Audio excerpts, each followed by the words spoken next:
Olá! Hoje a gente vai mergulhar numa história que, olha, até pouco tempo atrás, soaria quase impossível no mundo dos games. Essa aproximação crescente entre Xbox e PlayStation. Pois é. E tem uma data que virou símbolo disso tudo, né? 26 de agosto de 2025. Exato. Foi um dia bem marcante. Foi quando a gente viu Gears of War Reloaded, que é, assim, um ícone do Xbox desde sempre, Totalmente. sendo lançado para o PS5. E no mesmíssimo dia, Helldivers 2, aquele sucesso da PlayStation Studios. Que bombou, né? Demais! Chegou pro Xbox Series X e S. Então, não é só coincidência, sabe? É um momento com muito significado. Sim, um significado que parece apontar para uma quebra daquelas barreiras super rígidas que a gente sempre viu entre eles.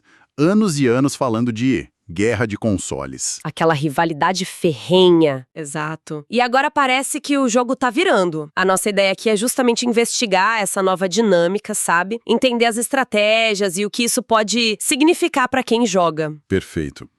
E começando por esses lançamentos do dia 26, o Gears of War, né?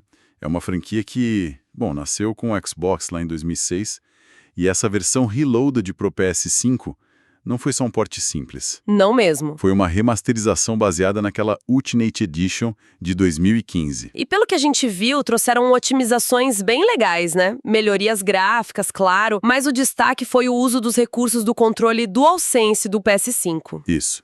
Aquele feedback tátil, a imersão, a ideia era essa. Fora o multiplayer para 8 jogadores. Um pacote bem completo para essa estreia, digamos, em território rival.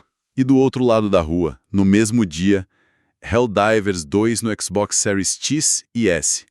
Aquele jogo cooperativo da Arrowhead publicado pela PlayStation. Que é um fenômeno, né? Exatamente. Já chegou com opções de compra, edição especial e, o mais importante, funcionalidades como crossplay. Ah, o crossplay é chave aqui. Totalmente. Permite jogar junto com a galera do PC e do PlayStation. E ainda veio com suporte a 4K, HDR, som espacial, Dolby Atmos. Um tratamento completo para o Xbox. O crossplay realmente mostra que não é só o jogo chegando na outra caixa, né? É uma intenção real de conectar as comunidades. Sim. E ver essas duas marcas, com todo esse histórico de rivalidade, fazendo essa troca no mesmo dia, isso chama muito atenção. É quase um aperto de mãos público no mundo dos games. É um gesto diplomático, pode-se dizer. Um sinal muito claro de que aquela exclusividade total que definiu tantas gerações talvez não seja mais a única regra do jogo. Isso leva a gente a olhar para as estratégias maiores de cada uma, né? A Sony, por exemplo, parece estar se mexendo mais abertamente nessa direção multiplataforma agora. Surgiu aquela notícia da vaga de diretor para a estratégia multiplataforma lá na Califórnia, né? Sim, e o objetivo era bem claro no anúncio: otimizar lucros e expandir o alcance dos jogos da PlayStation Studios. E o interessante é que citaram não só PC, Que já vinha acontecendo. via Steam, Epic Games, mas também Xbox, Nintendo e até mobile. É uma visão bem ampla. Muito ampla. Não é mais só fortalecer o próprio console, mas levar as IPs, as franquias PlayStation para onde o jogador estiver. A gente viu isso com jogos no PC, depois aquele Lego Horizon Adventures no Switch, Verdade. e agora Helldivers 2 no Xbox é um passo, assim, ainda maior nessa direção. Mas essa abertura toda não vem sem um pé atrás lá dentro, né? Parece que tem uma cautela. Mencionaram o Armin Rust, chefe dos PlayStation Studios. Sim, ele falou sobre ser cuidadoso. Exato. A preocupação é achar um equilíbrio para não tirar o valor do próprio PlayStation, né? Como manter o apelo da plataforma. É a corda bamba. Como que você expande a receita sem diluir aquilo que sempre foi um diferencial, que é a exclusividade. É uma preocupação válida e alguns fãs também pensam nisso. O que define o PlayStation e o futuro do PS6. E nesse meio tempo, claro, surgem os rumores como aquele do vazador Nate the Hate, dizendo que mais jogos da Sony chegarão ao Xbox. Sem dar nomes, mas a pulga fica atrás da orelha. Fica total. Já do lado da Microsoft, a sensação é que essa pegada multiplataforma já está mais na veia da estratégia deles há mais tempo, talvez. Parece que sim. O Matt Booty, presidente da Microsoft Gaming, descreveu a relação de trabalho com Sony e Nintendo como fantástica.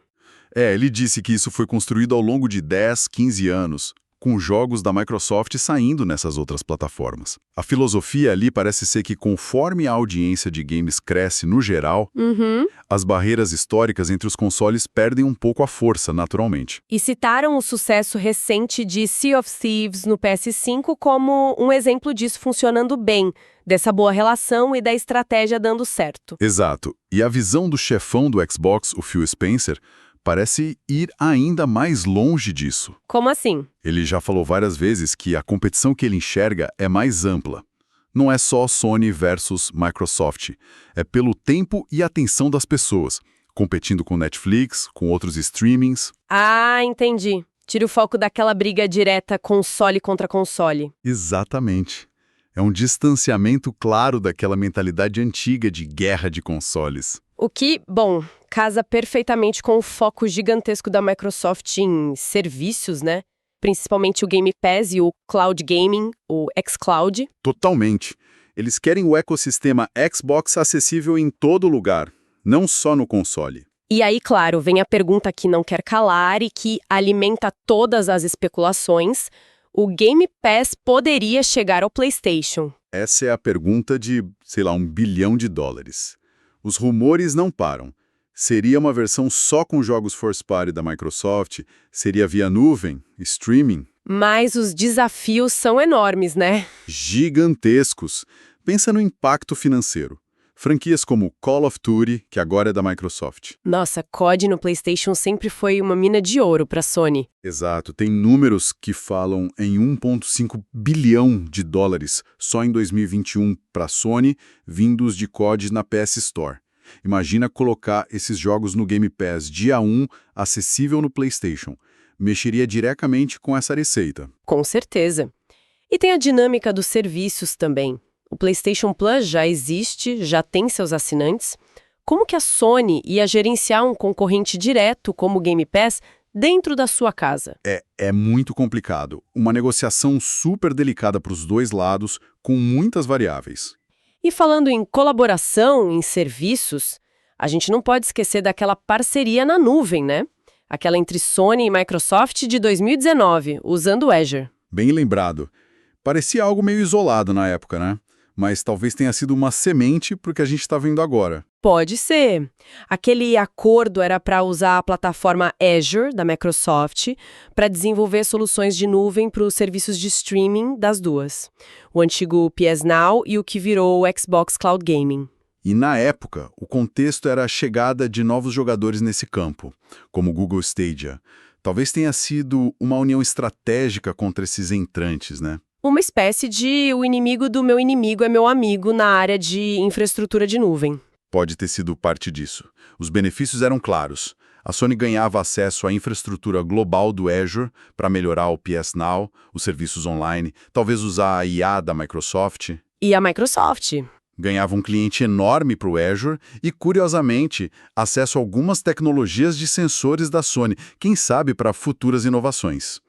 Essa colaboração técnica nos bastidores pode ter ajudado a diminuir um pouco a distância entre elas. Só que essa visão mais otimista da nuvem, lá de 2019, parece que deu uma esfriada, pelo menos do lado da Sony, com declarações mais recentes. Sim, o Hideaki Nishino, o atual CEO da CIE, né, da divisão PlayStation, ele reconheceu que o streaming avançou tecnicamente, claro, mas ele foi bem pragmático. Apontou desafios que continuam aí. A instabilidade da conexão de internet do usuário, por exemplo, isso a Sony não controla, mas afeta a experiência. Faz sentido. E ele também falou dos custos operacionais do streaming. Disse que ainda são altos comparados a rodar o jogo localmente no console. E a conclusão dele foi que a maioria dos jogadores ainda prefere jogar local, né? Citou o sucesso do PS5 e do PS5 Pro como prova disso. Exato. Ou seja, a nuvem é importante, é complementar, mas o console físico ainda parece ser o centro da estratégia da Sony. O que nos traz de volta para a pergunta principal. Com todos esses movimentos, jogos, pulando a cerca, parcerias técnicas, discursos mais amigáveis, será que a era das guerras de console acabou mesmo? É bom a gente lembrar o que era essa guerra, né? Era aquela competição super acirrada, marketing agressivo às vezes, Nossa, muito agressivo. comparações diretas de hardware, a briga por cada exclusivo. Quem viveu os anos 90 lembra da Sega versus Nintendo. Lembro demais. Genesis Does One Intendant, a briga pelos beats, a disputa por qual versão de Mortal Kombat era melhor. Exatamente. Era explícito. E depois a rivalidade Sony versus Microsoft seguiu um pouco essa linha, né? Xbox versus PS2, 360 versus PS3, One versus PS4, sempre teve essa tensão. Mas o cenário de hoje parece diferente. Os lançamentos de Gears no PS5, Helldivers 2 no Xbox, a parceria na nuvem que já tem anos, as falas dos executivos, tudo isso sugere um modelo menos focado nesse confronto total. Parece que o foco está mudando. Talvez menos em vender a caixa em si e mais em vender o acesso ao ecossistema de jogos e serviços. O Game Pass é o grande exemplo, mas o próprio PS Plus evoluiu nessa direção também. É como se o campo de batalha tivesse ficado maior, né? Não é só console A versus console B. É ecossistema A versus ecossistema B, disputando o nosso tempo e dinheiro onde a gente estiver. Isso, mas como o próprio Nishino da Sony falou, a competição não acaba.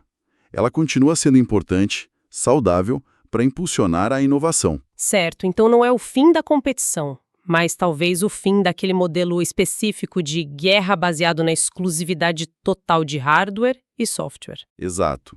Parece ser mais por aí. E o futuro? Olha, parece que vai ter mais pontes sendo construídas. As pistas continuam aparecendo. Tipo aquela descrição do troféu de platina do Gears Reloaded no PS5. Nothing left for now. Nada restante por enquanto. Esse por enquanto deu o que falar. Demais. Alimentou um monte de rumor. Será que vem mais Gears pro PlayStation? Quem sabe até o próximo grande jogo, o E-Day. Seria algo gigantesco. Verdade. E do outro lado, o rumor que não morre, mais jogos da Sony indo pro Xbox. E a sombra do Game Pass no PlayStation pairando sobre tudo isso.